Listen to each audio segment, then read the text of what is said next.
ಪಂಜಾಬ್ ಮೊದಲ qualifier match ಇಂದು ನಡೆಯುತ್ತೆ 2016ರ ಬಳಿಕ ಮತ್ತೆ ಫೈನಲ್ಗೆ ಇರೋದಕ್ಕೆ ಆರ್ಸಿಬಿ ಬಾಯ್ಸ್ ರೆಡಿಯಾಗಿ ನಿಂತಿದ್ದಾರೆ.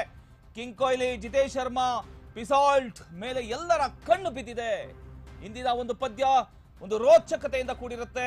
ಇಂದಿನ ಪದ್ಯ ಗೆದ್ರೆ ನೇರವಾಗಿ ಫೈನಲ್ಗೆ ಲಗ್ಗೆ ಇಡುತ್ತೆ ರೆಡ್ ಆರ್ಮಿ.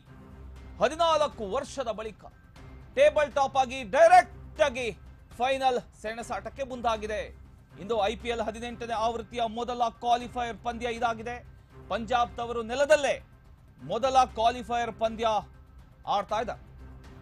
ಚಂಡೀಗಢದ ಮುಲಾನ್ಪುರ ಸ್ಟೇಡಿಯಂ ಅಲ್ಲಿ RCB ಹಾಗೂ PBKS ಸಮರ ಸಾರಲಿದೆ. ಕ್ವಾಲಿಫೈಯರ್ ಪಂದ್ಯದಲ್ಲಿ ಸೋತ್ರೆ ನಾಳೆ ಎಲಿಮಿನೇಟರ್ ಮ್ಯಾಚ್ ಇರುತ್ತೆ. ತವರು ನೆಲದಲ್ಲೇ ಪಂಜಾಬ್ ಮಣ್ಣು ಮುಕ್ಸ್ತಾರ ಹಾಗಾದ್ರೆ RCB. ಈಗಾಗಲೇ ಈ ಸಲ ಕಪ್ ನಮ್ದೇ ಅಂತ ಹೇಳ್ತಿರೋ RCB ಅಭಿಮಾನಿಗಳು ಎಲ್ಲ ಕಡೆ ಘೋಷಣೆ ಮೊಳಗ್ತಾ ಇದೆ. ಈ ಸಲ ಕಪ್ ನಮ್ದೇ, RCB ಅನ್ನುವಂತಹ ಒಂದು ಘೋಷಣೆ ಎಲ್ಲ ಕಡೆ ಮೊಳಗ್ತಾ ಇದೆ.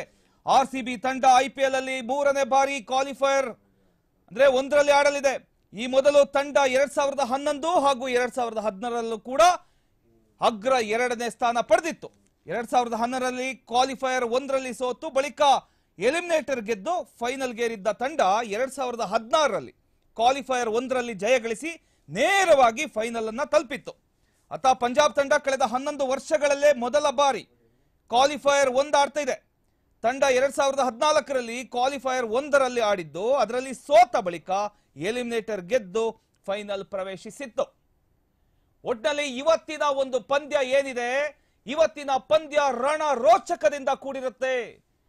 ಎಲ್ಲ ಅಭಿಮಾನಿಗಳು, ಕ್ರಿಕೆಟ್ ಪ್ರೇಮಿಗಳು, ಅದರಲ್ಲಿ ಎಸ್ಪೆಷಲಿ RCB ಅಭಿಮಾನಿಗಳು ಏನಿದ್ದಾರೆ ಇವತ್ತಿನ ಒಂದು ಮ್ಯಾಚ್ಗೆ ಕಾತುರದಿಂದ ಕಾಯ್ತಾ ಇದ್ದಾರೆ. ಇದರ ಬಗ್ಗೆ ಹೆಚ್ಚಿನ ಡೀಟೇಲ್ಸ್